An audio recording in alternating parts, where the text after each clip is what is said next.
Assalamu alaikum. I hope you all are fine. Today we will discuss man to many relationship, and a many to many relationship occurs when multiple records in a table are associated with multiple records in another table. For example, a many to many relationship exists between customer and products, and a customer can purchase various products, and a product can be purchased by many customers. So in both categories, we can see man to man relationship, and we have another example like uh, एक class में हम different students आके पढ़ सकते हैं, enrolment ले सकते हैं, और एक स्टूडेंट डिफरेंट क्लासेस में इनरोलमेंट करवा सकता है. सो इस केस में स्टूडेंट और क्लासेस के दरमियान मैन टू मैन का रिलेशनशिप है. इसी तरह जैसे एक आथर है, वो मल्टीपल बुक्स लिख सकता है, और एक बुक को मल्टीपल आथर्स मिलके लिख सकते हैं. तो बुक्स और आथर के दरमियान कौन सा रिलेशन है? मैनी टू मैनी का relation. But in relational database system usually don't allow you to implement a direct many to many relationship between two tables. So यहाँ पे हमारे लिए मस्ट है कि हम many to many relationship apply करने के लिए मिनिमम 3 टेबल्स का इस्तेमाल करें. अब तक मैंने आपको वन टू वन रिलेशन करवाया, वन टू मैनी रिलेशनशिप करवाया, तो ये 2 टेबल्स के दरमियान कैसे होता है मैंने आपको ये सिखाया. जबकि मैनी टू मैनी रिलेशनशिप आप 2 टेबल्स पे इम्प्लीमेंट नहीं कर सकते. जैसे कि आपके पास 2 टेबल है, स्टूडेंट का एक क्लासेस का. आप डायरेक्टली डाटाबेस में सिर्फ 2 टेबल बना के many to many relationship represent नहीं कर सकते. अगर किसी तरीके से आपने रिप्रेजेंट कर भी दिया, किसी भी तरीके से, तो आप ये कभी भी नहीं कैलकुलेट कर सकते कि इस टाइम मेरे स्टूडेंट के टेबल में कितने स्टूडेंट आ चुके हैं, क्लासेस के टेबल में कितनी क्लासेस आ चुकी हैं, और कौन सा स्टूडेंट किस क्लास में पढ़ रहा है. 2 टेबल से ये इम्प्लीमेंटेशन करना पॉसिबल नहीं. सो इसके लिए हम क्या करते हैं? इसके लिए हम थर्ड टेबल का इस्तेमाल करते हैं जो इनको ज्वाइन करता है. To avoid this problem you can break the many to many relationship into two one to many relationship by using a third table, and we call a join table. ठीक है, जैसे कि इधर स्टूडेंट और classes का relationship मैंने दिखाया आपको, आप देख पा रहे हैं. एक स्टूडेंट मल्टीपल क्लासेस में इनरोलमेंट ले सकता है, जैसे कि वो डाटाबेस की क्लास में इनरोलमेंट ले सकता है, वो सी की क्लास में इनरोलमेंट ले सकता है. ठीक है, और एक क्लास में मल्टीपल स्टूडेंट आ सकते हैं. ठीक है, तो इस रिलेशनशिप को रिप्रेजेंट करने के लिए हमें तीसरे टेबल का इस्तेमाल करना पड़ा, वो है इनरोलमेंट. इनरोलमेंट टेबल है इस एग्जांपल में. जनरल हम इसे कहेंगे ये ज्वाइंट टेबल है. Joint table for what? For many to many relationship. अगर इस पर गौर करें तो स्टूडेंट और ज्वाइंट टेबल का, स्टूडेंट और इनरोलमेंट टेबल का रिलेशन क्या आपस में? वन टू मैनी का. क्लासेस और ज्वाइंट टेबल का रिलेशन क्या आपस में? वन टू मैनी का. और ज्वाइंट टेबल के अंदर स्टूडेंट और क्लासेस का relationship one to many to many का है. ठीक है, आप देख पा रहे हैं कि यहाँ स्टूडेंट टेबल के अंदर हमने स्टूडेंट आईडी, उसका फर्स्ट नेम लास्ट नेम और स्टूडेंट आईडी पे प्राइमरी की सेट किया हुआ है. ऐसे क्लासेस की टेबल में 3 कॉलम्स लिए, क्लास आईडी, टाइटल, डिस्क्रिप्शन, और यहाँ पे प्राइमरी की हमने असाइन की क्लास आईडी को. ठीक है, और इनरोलमेंट टेबल में हमने क्या किया कि इसकी प्राइमरी की को यहाँ पे आके फ़ॉरेन की सेट कर दिया. ठीक है, क्लास आईडी की प्राइमरी की को यहाँ पे आके फ़ॉरेन की सेट कर दिया, और यहाँ पे ज्वाइन कर दिया. अब क्योंकि ये स्टूडेंट के टेबल में प्राइमरी की, अगर आपने यहाँ पे कंसेप्ट समझ लिया तो इसकी इम्प्लीमेंटेशन जब मैं आपको एसक्यूएल पे करके दिखाऊंगा वो आपके लिए नहायत आसान होगी. वरना अदरवाइज़ आपको लगेगा कि जैसे एक चीज़ पे हम रट्टा लगा रहे हैं. कंसेप्ट समझ के इम्प्लीमेंटेशन करना, वो आप फिर फ्यूचर में जब आप किसी अच्छे सॉफ्टवेयर हाउस में जाएंगे, अच्छी कंपनी में जाएंगे, तो आप अपनी वहाँ पे सिचुएशन डिफरेंट होगी, डिफरेंट प्रोजेक्ट्स होंगे. अगर आपका अच्छा कंसेप्ट बना है, अच्छी लॉजिक बनी है, इसी कंसेप्ट को आप बहुत सारी चीज़ों में इम्प्लीमेंट कर सकते हैं. जहाँ आपको लगा कि इसकी रिक्वायरमेंट है, तो इसके कंसेप्ट को बड़े ही गौर से समझना है आप लोगों ने.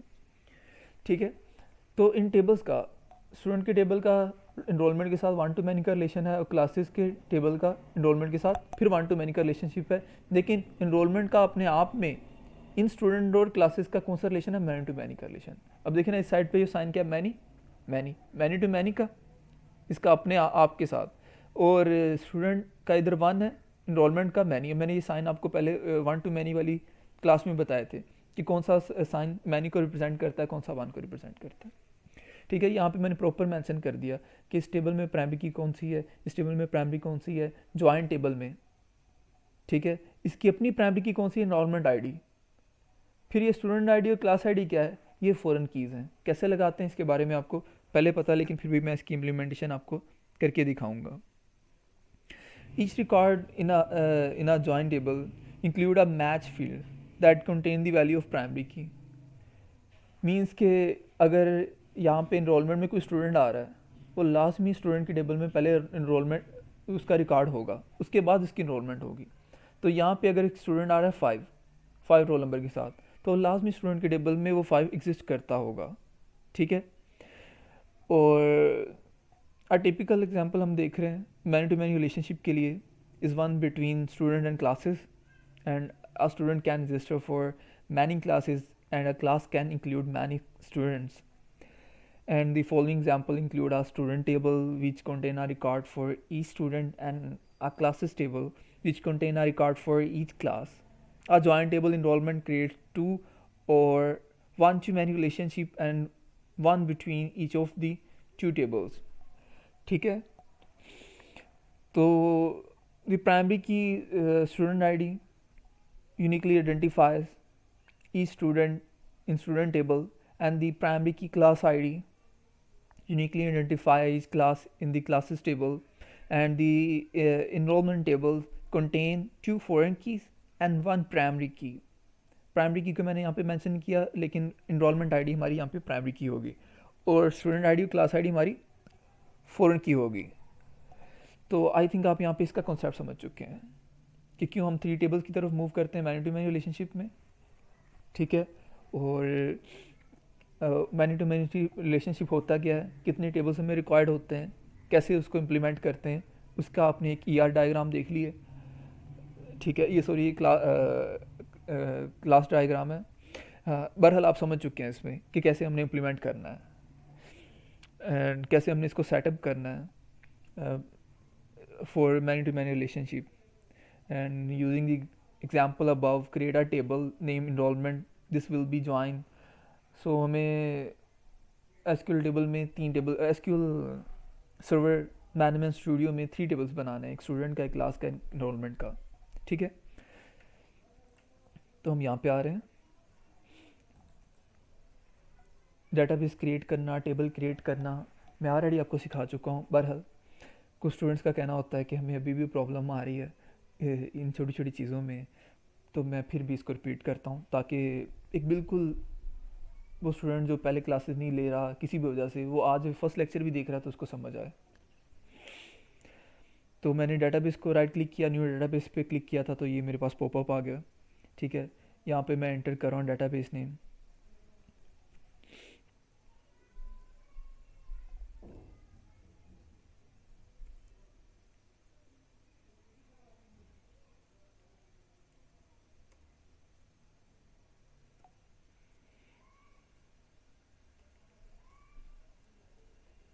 ठीक है, और यहाँ पे आपने ऑनर सेट कर देना है SA। ठीक है, बाय डिफ़ॉल्ट SA होता है, आप इसका इंस्टॉलेशन के टाइम ओनर कोई भी नेम दे सकते हैं, अपना नेम भी दे सकते हैं, लेकिन जब आप ओनर नेम नहीं देते तो बाय डिफ़ॉल्ट SA यहाँ पे लग जाता है। ठीक है, तो यहाँ पे आके मैं 3 टेबल्स क्रिएट कर रहा हूँ। टेबल्स पे राइट क्लिक किया, न्यू टेबल।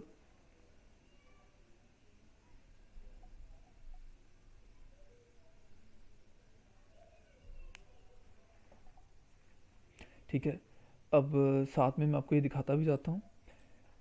यहाँ पे कितने कॉलम्स हैं हमारे पास, student ID, first name, last name, 3 columns, और स्टूडेंट आईडी पे हमने प्राइमरी की सेट की है। तो सेम एज इट इज़ यहाँ पे मैंने एक कॉलम लिया स्टूडेंट आईडी। ठीक है, डेटा टाइप इंट, और इसको अलाउ नल नहीं करना। फिर उसके बाद फर्स्ट नेम, फिर लास्ट नेम।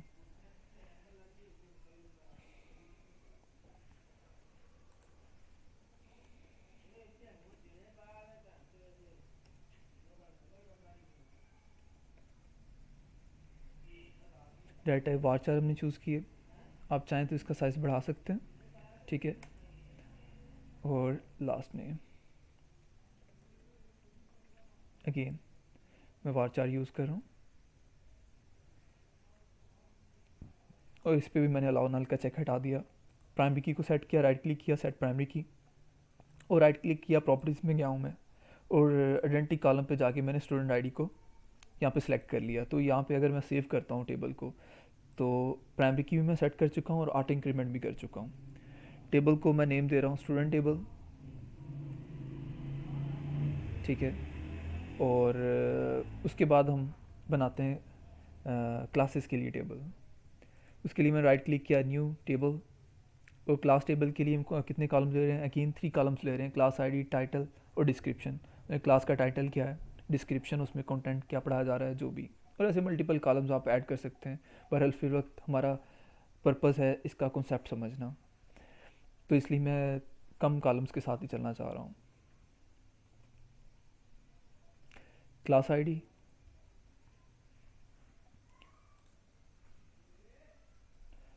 ठीक है, अल्लाह का चेक हटा दिया मैंने यहाँ पे। इसके बाद टाइटल, ठीक है, varchar, और इसका साइज़ मैंने यहाँ पे 200 कर दिया, ठीक है, ओके। उसके बाद डिस्क्रिप्शन, ठीक है, इसको भी मैंने varchar करके इसका साइज़ बढ़ा दिया यहाँ पे, और इसको मैं अलाउ नल कर रहा हूँ कि किसी सब्जेक्ट की डिस्क्रिप्शन देनी या नहीं देनी, वो चॉइस पे।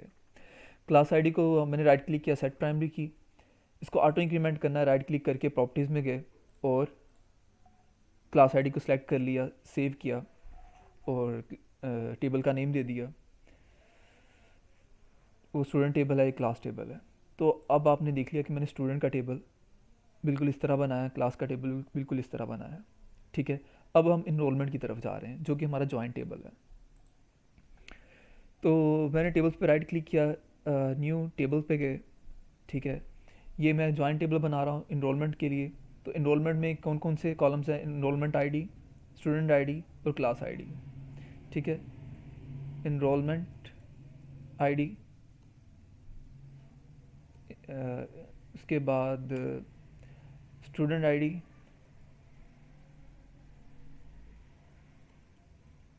उसके बाद क्लास आईडी, ठीक है। अब यहाँ पे मैंने वैसे मेंशन भी किया था कि फॉरेन की किस पे लगाएंगे, स्टूडेंट आईडी पे और क्लास आईडी पे, और प्राइमरी की किस पे लगाएंगे, इनरोलमेंट आईडी पे। तो इनरोलमेंट आईडी पे मैंने प्राइमरी की सेट की, और इसको साथ में ऑटो इंक्रीमेंट करने के लिए मैं प्रॉपर्टीज़ में गया हूँ, आइडेंटिटी कॉलम में जाके मैंने इनरोलमेंट आईडी ही सिलेक्ट की है, ठीक है। और इस टेबल को मैं नेम दे रहा हूँ इनरोलमेंट का,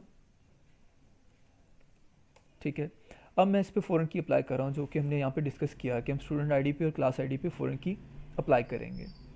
तो मैंने स्टूडेंट आईडी पे राइट क्लिक किया, यहाँ पे रिलेशनशिप पे हम गए, ऐड किया रिलेशन, ठीक है। फिर टेबल एंड कॉलम स्पेसिफिकेशन में गए, और यहाँ पे जाके हमने बताना है कि किस टेबल का किस टेबल के साथ कौन से कॉलम की बेस पर रिलेशन करना है।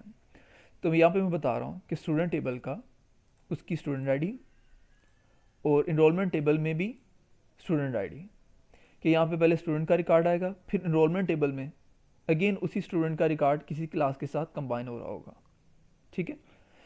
तो वही डेफिनेशन अगेन कि एक टेबल की, जैसे स्टूडेंट टेबल की प्राइमरी की कौन सी स्टूडेंट आईडी, दूसरे टेबल में इनरोलमेंट टेबल में जाके स्टूडेंट आईडी क्या बन गई, फॉरेन की। अब बना रहे हैं फॉरेन की, ये मैंने ओके किया, ठीक है। और ये इधर ये बन चुका है। अगर मैं इसे क्लोज करके कंट्रोल एस करता हूँ तो ये रिलेशन बन चुका है। फिर मैं अब बना रहा हूँ क्लास आईडी का रिलेशन, राइट क्लिक किया रिलेशनशिप में, तो स्टूडेंट वाला वो इनरोलमेंट और स्टूडेंट का रिलेशन ऑलरेडी हमारे पास आ रहा है, उसको डिलीट नहीं करना आप लोगों ने, बल्कि यहाँ से न्यू ऐड करना है, न्यू ऐड करना है।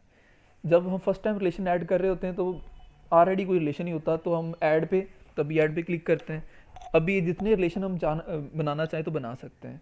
यहाँ से आपको एक नई बात पता चल रही है कि एक ही टेबल में हम मल्टीपल रिलेशन, फॉरेन की के रिलेशन लेके आ सकते हैं, ठीक है। यहाँ पे मैं again table and column specification में गया हूँ, और यहाँ पे बताया कि अब मैं जो रिलेशन बना रहा हूँ स्टूडेंट के साथ नहीं, वो क्लास के साथ, क्लास के किस कॉलम के साथ, क्लास की क्लास आईडी के साथ। और इनरोलमेंट के क्लास का इनरोलमेंट के साथ रिलेशन किस बेस पे होगा, जाहिर सी बात है क्लास आईडी की बेस पे होगा। दोनों टेबल में सेम कॉलम होना ज़रूरी है। तो पहले हमने एनरोलमेंट टेबल का बनाया था स्टूडेंट के साथ, अब एनरोलमेंट टेबल का बनाया क्लास के साथ। जब स्टूडेंट के साथ बनाया था तो दोनों तरफ हमने स्टूडेंट आईडी ली थी, जब क्लास के साथ बनाया तो दोनों तरफ हमने क्लास आईडी ली है। और डेफिनेशन फिर वही बन रही है कि जो पेरेंट टेबल की प्राइमरी की कॉलम दूसरे टेबल में जाके फॉरेन की कॉलम बन चुका है।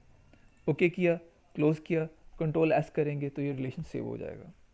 अब हमने many to many relationship implement कर दिया है, many to many relationship implement कर दिया है।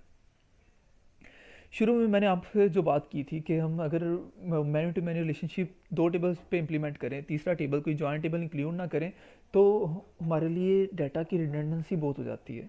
हमारे लिए ये तय करना कि स्टूडेंट कितने हैं, क्लासेस कितनी हैं, फिर स्टूडेंट को कौन सी क्लास असाइन है, वो बड़ा टफ काम है, वो बड़ा टफ काम था। अब क्या है कि हम स्टूडेंट के टेबल में डालते जाएंगे जो हमारे पास स्टूडेंट एडमिशन करवा रहे हैं, जैसे 10 स्टूडेंट ने एडमिशन करवाया। फिर हमारे पास क्लासेस कौन सी हैं, क्लासेस हमारे पास कोई 6 सब्जेक्ट हैं, ठीक है, डेटाबेस की क्लास है, कंप्यूटर नेटवर्क की। तो हम क्लासेस के टेबल में देख पाएंगे कि हमारे पास टोटल सब्जेक्ट कितने हैं, स्टूडेंट के टेबल में देख पाएंगे टोटल स्टूडेंट की एडमिशन कितने हैं। फिर इनरोलमेंट टेबल में हम ये बात करेंगे कौन सा स्टूडेंट कौन सी क्लास ज्वाइन कर रहा है, कौन सा स्टूडेंट कौन सी क्लास ज्वाइन कर रहा है। एक स्टूडेंट मल्टीपल क्लासेस भी पढ़ रहा होगा, एक स्टूडेंट डेटाबेस भी पढ़ रहा, कंप्यूटर नेटवर्क पढ़ रहा होगा, ऊप भी पढ़ रहा होगा, ठीक है। और कोई एक स्टूडेंट कोई और क्लास को भी एक क्लास में मल्टीपल स्टूडेंट्स भी होंगे, ठीक है। तो क्लासेस और स्टूडेंट का रिलेशन आपस में यहाँ पे मैनी टू मैनी हो रहा होगा, ठीक है। अब हम थ्रू वैल्यूज़ इसको थोड़ा एक्सप्लेन करते हैं। जैसे मैं सबसे पहले क्लासेस का रिकॉर्ड एंटर कर रहा हूँ, एडेड टॉप टू 100 रोज। यहाँ पे मैंने टाइटल दिया डेटाबेस, और डिस्क्रिप्शन ऑप्शनल है, देना चाहें मतलब कि उसका कंटेंट क्या है या कौन पढ़ा रहा है, ये चीज़ जो भी आप डालना चाहिए, BC डिस्क्रिप्शन आप डाल सकते हैं। बहरहाल मैंने इसको ऑप्शनल रखा था तो मैं इसे इग्नोर कर रहा हूँ, ठीक है। डेटाबेस, कंप्यूटर नेटवर्क, ठीक है। उसके बाद ऊप, मैं मल्टीपल सब्जेक्ट इंटर कर देता हूँ यहाँ पे, C#, C++, उसके अलावा ठीक है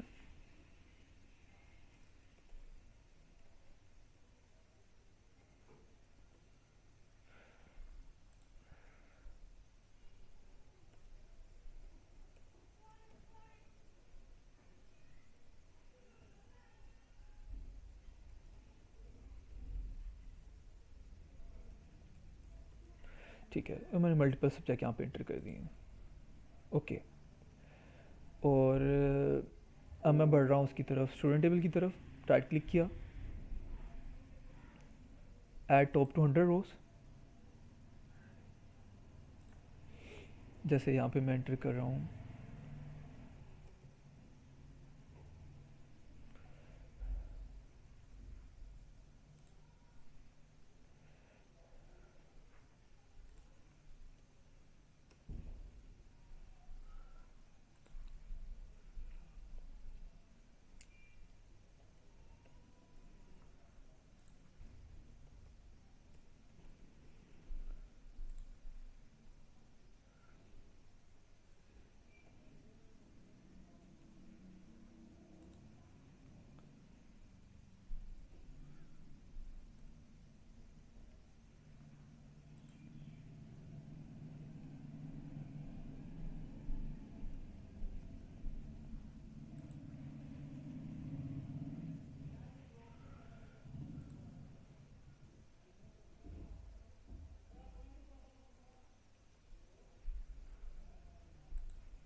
ठीक है।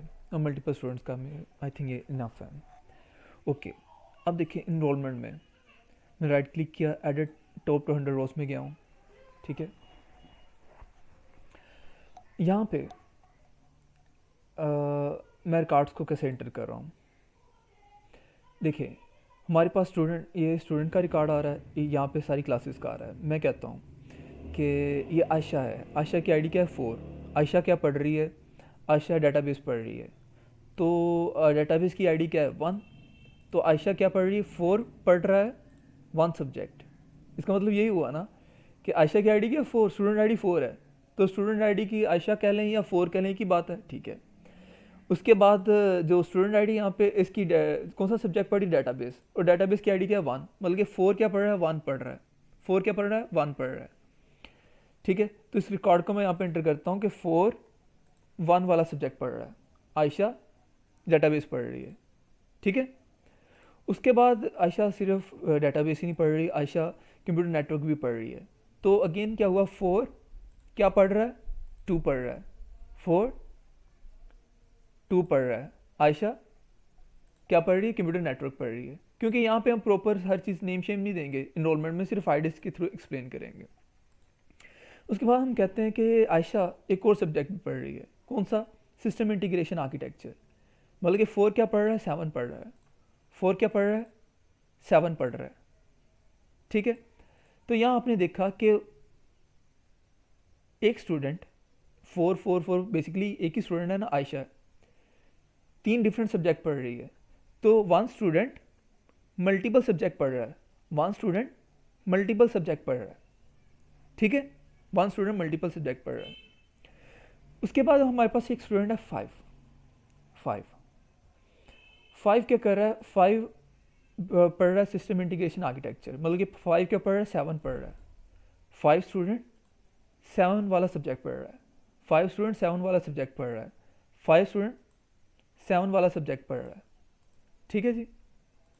और उसके बाद ये जो 6 है, सुहेब है, 6 स्टूडेंट कौन सा सब्जेक्ट पढ़ रहा है? 7 वाला सिस्टम इंटीग्रेशन आर्किटेक्चर। 6 स्टूडेंट कौन सा सब्जेक्ट पढ़ रहा है? 7 वाला, ठीक है जी। और ये 1 स्टूडेंट ये कौन सा सब्जेक्ट पढ़ रहा है? हम कहते हैं ये भी 7 वाला सब्जेक्ट पढ़ रहा है, ठीक है। 1 स्टूडेंट भी 7 वाला सब्जेक्ट पढ़ रहा है, ठीक है। अगर आप देखें तो 7 7 7 7 एक ही सब्जेक्ट है ना। एक ही सब्जेक्ट को मल्टीपल स्टूडेंट पढ़ रहे हैं। 4 4 4 एक ही स्टूडेंट है ना। एक ही स्टूडेंट मल्टीपल क्लासेस में पढ़ रहा है। तो क्लासेस और स्टूडेंट के दरमियान रिलेशन कौन सा बन रहा है यहाँ पे? मैनी टू मैनी का। Very good. तो ये था मैनी टू मैनी का रिलेशनशिप। अब यहाँ पे एक क्वेश्चन आता है कि ये जो अभी तो मैंने आपको दिखा के इस टेबल में इसकी ये आईडी, इसके क्लास में ये आईडी है, तो आपको समझ आ गया। आप परसों इसी टेबल को ओपन करें कि आपको याद रहेगा ये 4 कौन था, ये 5 कौन था, ये 6 कौन था, ये 7 कौन था, ये 2 कौन था। बल्कि अभी भी आप सोचें तो शायद लोगों को भूल गया हो कि यार 2 पे सब्जेक्ट कौन सा था और 1 पे सब्जेक्ट कौन सा था, ये 5 बंदा कौन था, ये 6 वाला बंदा कौन था, ये 1 वाला बंदा कौन था। हो गया ना टफ। यहाँ पे हमारी हेल्प कौन करेगा इसको अंडरस्टैंड करने में? यहाँ पे हमारी हेल्प करेंगे जॉइंस। कौन सा जॉइन? इनर जॉइन, जो इन्हीं आइडियाज़ को स्टूडेंट और क्लासेस के टेबल्स में जाके उनके मीनिंगफुल नेम देगा हमें। कैसे? जैसे कि मैं इस डेटाबेस पे क्लिक कर रहा हूँ, न्यू क्वेरी में जा रहा हूँ। अब देखिए ना हमारे लेक्चर आपस में कंबाइन हो रहे हैं। आज हमने मैन टू मैन रिलेशन किया तो बैक पे जॉइंस ने आके हमें हेल्प की इसको अंडरस्टैंड करने में। कैसे? मैं अगर लिखता हूँ सेलेक्ट स्टैटिक फ्रॉम इनरोलमेंट, तो मेरे पास ये रिकॉर्ड आ रहा है जो कि एक कॉमन पर्सन के लिए अंडरस्टैंडेबल नहीं है। जिसको हम डेटाबेस डेवलप करके दे रहे हैं उसको तो कुछ भी नहीं समझ आनी। जब उसको दिखाना होगा जो हमारा क्लाइंट है उसको हम ये नहीं दिखाएंगे। बैक पे असल में वैल्यूज़ यही पड़ी हैं, उसको हम क्या दिखाएंगे? हम यहाँ पे इनर ज्वाइन करके उसको मीनिंगफुल इन्फॉर्मेशन दिखाएंगे। हम उसे कहेंगे सेलेक्ट स्टैटिक फ्रॉम एनवायरनमेंट, ठीक है। इसको हम कर देंगे इनर ज्वाइन कर देंगे। इनर ज्वाइन किस टेबल के साथ? सबसे पहले स्टूडेंट टेबल के साथ, ठीक है। स्टूडेंट टेबल के साथ किस बेस पे ज्वाइन करेंगे कि जो हमारा इनरोलमेंट वाला टेबल है उसकी स्टूडेंट आईडी मैच करवाएंगे हम जो हमारा स्टूडेंट वाला टेबल है उसकी स्टूडेंट आईडी से। शाबाश। तो स्टूडेंट के टेबल के साथ ज्वाइन करने से हम प्रोजेक्शन क्या लेंगे? हम स्टूडेंट का नेम ले लेंगे। स्टूडेंट का नेम कहाँ पड़ा है? स्टूडेंट के टेबल में। किस टेबल में? स्टूडेंट के टेबल में क्या पड़ा है? स्टूडेंट का फर्स्ट नेम, ठीक है, स्टूडेंट का फर्स्ट नेम, ठीक है। और इसी तरह स्टूडेंट का हम लास्ट नेम भी ले सकते हैं अगर हमें रिक्वायर्ड है, डॉट लास्ट नेम। अब हमें क्या पता चल जाए, हमें स्टूडेंट का नेम आ जा करेगा सामने। इतनी अगर मैं क्यूरी को रन करता हूँ तो क्या होगा, स्टूडेंट का नेम आ रहा है कि जो हमारे पास इनरोलमेंट करवा चुके हैं वो आयशा है, आयशा लियाकत है, उसने करवाई एक इनरोलमेंट, फिर आयशा लियाकत ने एक इनरोलमेंट करवाई, फिर आयशा लियाकत, क्योंकि आपको पता है आयशा 3 सब्जेक्ट पढ़ रही थी, 3 क्लास में पढ़ रही थी। फिर शुएब मंजूर ने करवाई, शुएब जहूर ने करवाई है, फिर शुएब अहमद ने करवाई, फिर रियाज अली ने करवाई। पर कोई सब्जेक्ट आयशा कौन सा सब्जेक्ट पढ़ रही है तो नहीं पता चल रहा, शुएब कौन सा सब्जेक्ट पढ़ रहा है ये भी नहीं पता चल रहा, सुहेब कौन सा सब्जेक्ट पढ़ रहा है ये भी नहीं पता चल रहा।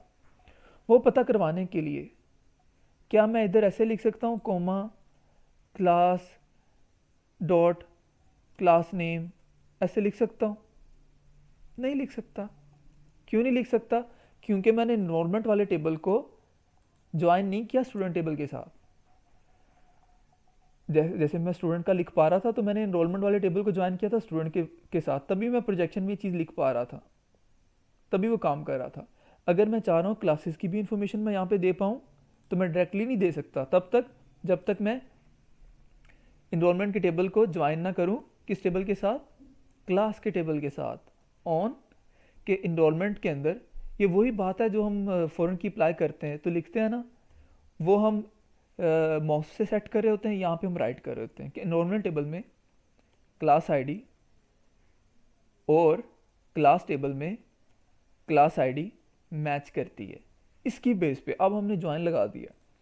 अब हम क्लास का टाइटल उठा सकते हैं कि क्लास के टेबल में भाई मेरे टाइटल भी बता दो कि आयशा सब्जेक्ट कौन सा पढ़ रही है, ठीक है, या स्वेब। अब मैं एक्सिक्यूट करता हूँ तो मेरे पास इंफॉर्मेशन आ गई कि आयशा डाटाबेस पढ़ रही है, आयशा कंप्यूटर नेटवर्क पढ़ रही है, आयशा सिस्टम इंटीग्रेशन आर्किटेक्चर पढ़ रही है, शुएब सिस्टम इंटीग्रेशन आर्किटेक्चर पढ़ रहा है, शुएब सिस्टम इंटीग्रेशन आर्किटेक्चर पढ़ रहा है, रियाज सिस्टम इंटीग्रेशन आर्किटेक्चर पढ़ रहा है। अब मेरी फुल इंफॉर्मेशन तो आ गई है, सारी इन्वॉल्वमेंट होगी, सारे स्टूडेंट जितने एक डिपार्टमेंट में स्टूडेंट थे सबकी इन्वॉल्वमेंट होगी, ऐसा रिकॉर्ड आ गया है।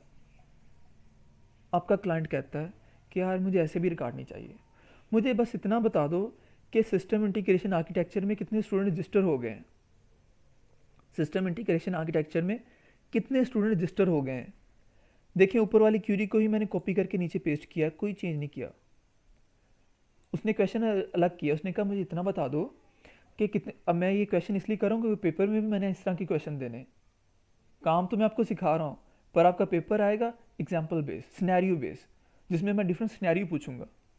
उसने सिनेरियो दिया आपको कि भाई मुझे इन्फॉर्मेशन ठीक है आपने मीनिंगफुल दे दी, पर मैं ये सारे का सारा नहीं देखना चाह रहा, मैं ये देखना चाह रहा हूँ एक सब्जेक्ट है सिस्टम इंटीग्रेशन आर्किटेक्चर, उसको कितने स्टूडेंट पढ़ रहे हैं। तो वो उसी क्यूरी को मैंने ऊपर से कॉपी करके पेस्ट किया, तो इसको समझाने की ज़रूरत नहीं क्योंकि मैंने ऊपर आपको समझा दिया। तो मैं यहाँ पे वेयर की क्लास लगाऊंगा, वेयर क्लास डॉट क्लास का टाइटल क्या है, यहाँ पे आप दे देंगे सिस्टम इंटीग्रेशन आर्किटेक्चर, कि मुझे वो सारे स्टूडेंट दिखा दो जो ये सब्जेक्ट पढ़ रहे हैं।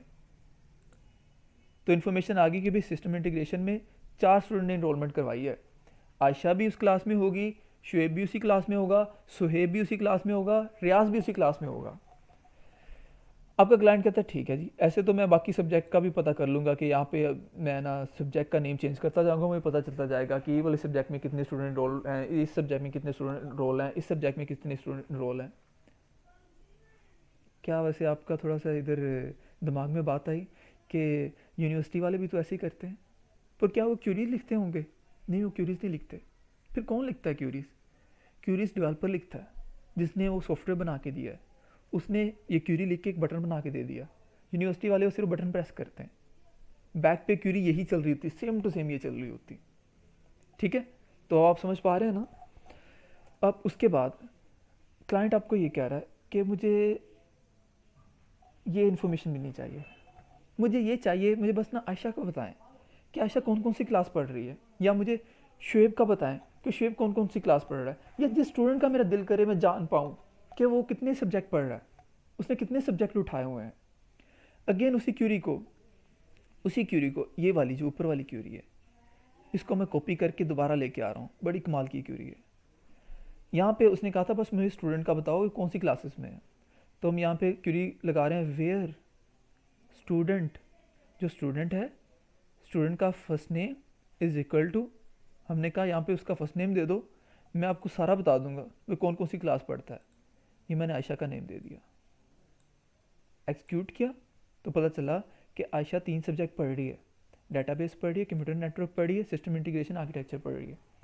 तो कितना ज़बरदस्त ये सिस्टम है।